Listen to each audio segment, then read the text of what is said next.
I am so excited to welcome Dr. Torian Easterling to our conversation today.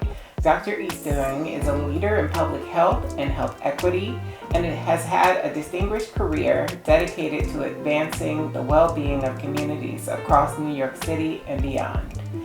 Dr. Easterling is a physician, a public health advocate, and is currently the Senior Vice President of Population and Community Health and the Chief Strategic and Innovation Officer of One Brooklyn Health.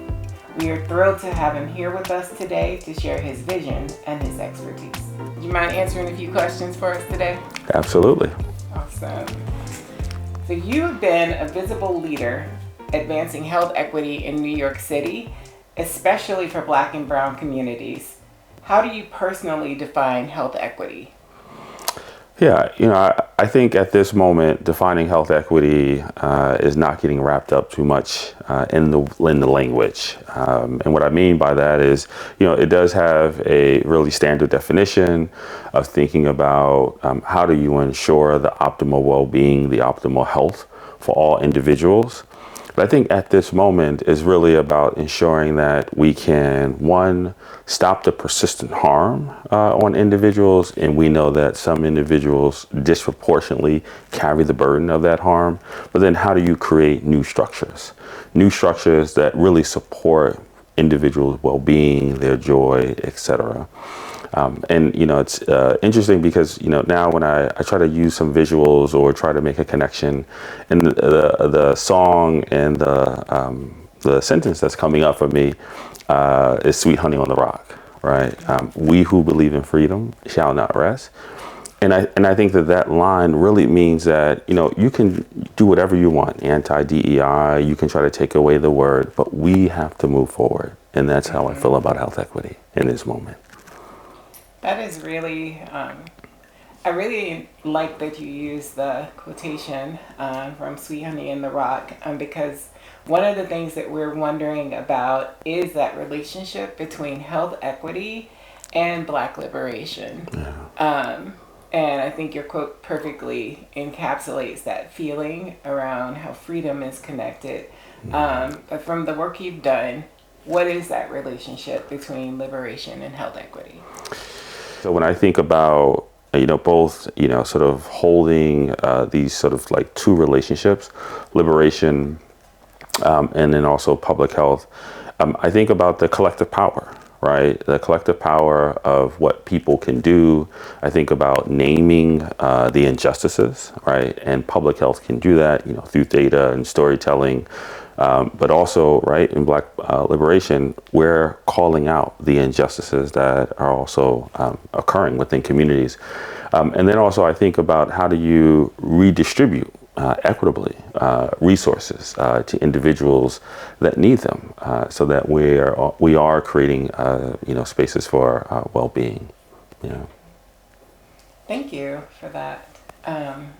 Right now we are in Martha's Vineyard, and this is a place that's seen to be about Black joy, about legacy, and even about luxury. And we've heard a lot of discussion over our time that we've been here about elitism, about access. And one of the things that we talked about before filming was about how even in Martha's Vineyard, there are unhoused populations. There are folks that need to access a food pantry. Yeah. How do Black communities that have been so subject to medical neglect and to environmental harm, how do we get to a future that is more equitable for all of us? Yeah, I think, and just to build on your previous question, someone, the work that I do, both, always trying to be part of social movements and really thinking about what's happening on the ground in communities that I work in, but then also, working within institutions. And I think it's how do you bring those worlds together, both trying to do institutional reform and trying to address structural inequities, but then also uplifting the voices of folks. And I think that's going to be powerfully important to close that gap, right? we're not going to transform our institutions until we can try to integrate how people show up in these spaces.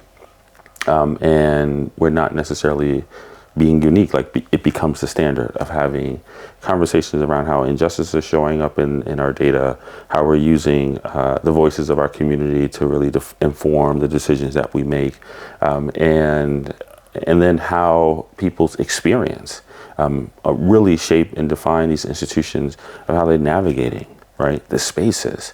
And that's something that I've had.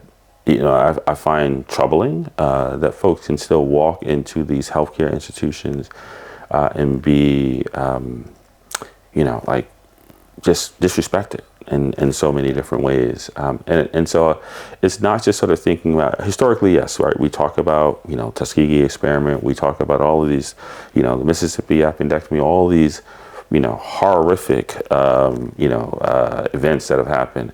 But we know in contemporary times, folks are walking in spaces and being ignored. Their voices are being muffled. And so we have to stop that, from occurring. We have to be able to show up and train our physicians and our healthcare providers to bring humanity, right, back in healthcare delivery. Thank you for that. As someone who started in community organizing and is now in the medical space, the public health space, and in the space where in this country, medicine is a business as well. Yeah. How do you balance the nuance of both? And what conversations do we need to be having across region and socioeconomic status around that better Black future? Yeah, I think the conversations that we're having now are powerfully important, certainly around, how are we using data, right? How are we using data to tell stories, to uplift the injustices, but also to create better institutions? This has certainly been the subject of attention with the recent anti-DEI policies, but just sort of thinking about how race-based clinical algorithms are being acknowledged and removed within healthcare institutions. In institutions across the country, we have removed the way in which race is used for kidney health and determination of kidney transplant and who receives kidney transplant. And we've seen that in other institutions as well. And so when we're, when we're able to bring these conversations and close that divide, I think it becomes powerfully important about how institutions begin to reform and transform. And I think that allows us then to have really important conversations around other areas around radical transformation, right? And so climate health, we started to have conversations with local developers around how do you think about a virtual power plant? Virtual power plant to be able to bring down energy costs for our patients and then redirect the funding that we're saving so we can also address other social determinants of health. That would not have happened, right, if you're not bringing together diverse stakeholders.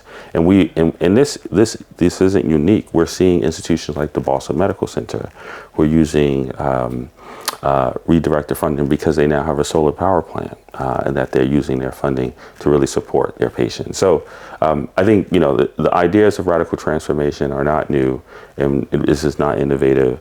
And we're really just trying to make sure that folks understand what is possible, Yeah. I really love the talking about this opportunity to connect what's possible in the climate space to better health outcomes. And as an organization, we believe that culture provides a translation point that makes the data something that folks can connect to their lived experience in a real way. Yeah. And so that's the work that we do. And so I'm wondering, from your perspective, what role can arts and culture play and storytelling in shifting health narratives and health policy? I would say that really important for us, and is something that has been important for me in the work that I'm doing right now, is rebuilding and repairing trust, the trustworthiness of our organization. And I think that that is really important. And those are ways in which we can bring storytelling, bring all type of information into our space, because I would say healthcare institutions do not really have that expertise, and really being able to tell patient stories, talk about the wins and the positive work that is happening, because we over saturate it with the negative stories a lot about people who are mistreated, and rightfully so. We need to know how healthcare institutions are failing people and communities and populations. But there are also powerful stories that are also happening in those institutions as well, particularly institutions who are primarily serving individuals who are covered by government insurance. So that's Medicaid and Medicare, particularly our safety net hospitals, particularly those hospitals that are carrying a lot of debt and financially limited in a lot of ways, and are primarily serving Black and brown communities. So how do you lift up those stories that are really, just really defining how they're trying to lead with more humanity, to lead, with, through a people-powered movement. And that is something that we've been really trying to really define in the work that I'm doing. It sounds like amazing and tremendous work. One of the things that you shared about how the stories that are told, it's important to acknowledge that, horrific things have happened, but it's also important to tell stories that are rooted in the other side, that are rooted in trust and repair and what's possible. And a lot of Black radical tradition, joy is framed as resistance. So how do you see joy and wellness practices impacting health outcomes in Black communities? Yeah. One of the things I'm super excited that we're doing right now is we're always bringing young people into our department, because we think that it's really a mutual benefit for our department to be in conversation with young folks who are young in their career, either going through medical school or they're going through public health school.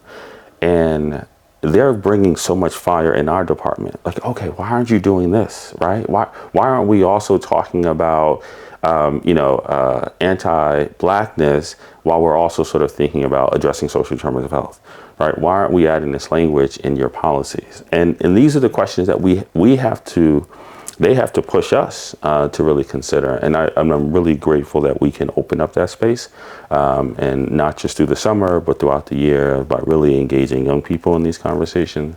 And I think it's also, when you're thinking about people power movements, it's also thinking about the full range, right, of our community, whether it's our elders, middle-aged folks. How are their voices included in the ways in which we can drive change? I think that intergenerational lens has been so important to the work that we do as an organization, but also to social justice. Things don't exist within a bubble. Mm-hmm. And I've been in conversation with elders, folks that were my grandmother's contemporaries, that say, you have taken the baton this much further than we dreamed it could go. But it wouldn't have been possible without the shifts that they started. That's right. So as you dream into the future, what culture shift today will make what you envision possible? Yeah. And I really appreciate this question, because it does force us to get out of, just like the resistance, and really get into this idea of transformation and imagination. And some of the cultural shifts that I think has been really impactful for me is about how other spaces have been formed to support wellness, right? To support well-being in our communities. And I'm thinking about, there's this amazing wellness center, and it's called Life Wellness. It's in the planet of Brooklyn. Acupuncture, massage, therapy, but it's also a convening space. And we've had conversations around healthcare policies, organizing around mutual aid and food security. And so these are the spaces that I think will continue to hold this thread around what does it mean to advance health equity.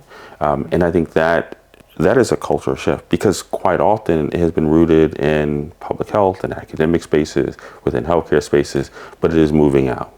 It is no one sector to hold on, right, to that language, and it's already out there. And so that what gives me joy is that no matter what anti-policy is coming our way, no matter what attacks are coming, this is already taken its own leg and its own form, and it's moving. And so I'm deeply inspired about what happens next in this moment.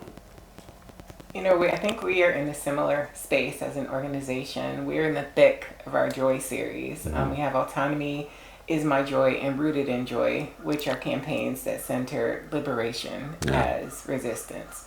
And that's in the gender space, the climate space, but also in health equity. What does autonomy mean to you, and what does rooted mean to you? I think about rooted in the way that it's about proximity. Proximity to whatever you're trying to connect to, whether it's people. In that, what that proximity brings is allowing me to see your humanity, and so very early on in my career, a peer mentor said to me, how important it is, right, to do this work. It's really about being in the communities, being connected, coming outside of your office and really being in proximity to the folks with lived experience, and making sure that folks feel empowered, really, to really do the work. And so, I think the rooted, grounded, it's all about being in proximity to, whatever you're trying to accomplish. And so, bringing it as close as possible. And in autonomy, I think that's something that sometimes I struggle with, right? And really trying to make sure that I am how do you transfer and give up power, share power, and really allow others to drive or to just determine an outcome. And I think that is powerfully important. And so because of that question, I need to be thinking more about it, about what that means.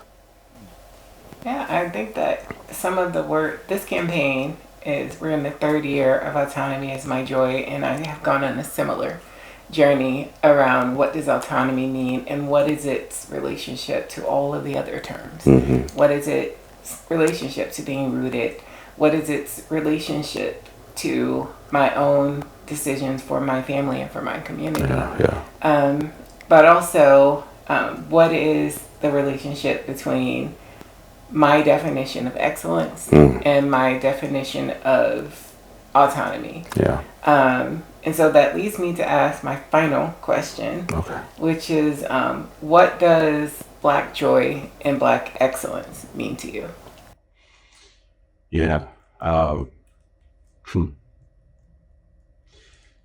So my 5-year-old daughter has this shirt. She was just wearing it yesterday that Black excellence is me. So I have to acknowledge that being here on Martha's Vineyard at this time with my family, that I get to see it every single day, every waking moment as I look in my children's eyes as they're sleeping, because to me that is Black excellence. And I think about it that really about legacy, right, and the opportunity to both continue to learn and sit at the feet of our elders, because my mother is here, so their grandparents are here, and to also see my children learning from this generational opportunity, the bonds that necessarily have been formed, even though you don't necessarily know, and the sisterhood, the brotherhood is coach you don't even know, but there's a connection, there's a bond, and you just know, just look, and it's unspoken. To me, that's Black excellence, right? Is the safety that we get to feel, not just on this island, but within the spaces that we create. And I am deeply honored that I get to create that for 3 beautiful girls, my wives. Yeah, that's Black excellence, and I think it's also a form of resistance, as well as a form of joy. Well said. Thank you so much for taking the time to talk to us today, and thank you for the work that you're doing, the work that you're leading, and for that intentional inclusion of diverse voices in the work that you do. Thank you. Thank you for the work as well, for you doing. Thanks for tuning in. Be sure to check out the rest of our Vineyard Culture Couch series, Culture and Joy as Political Strategy. Have a good one.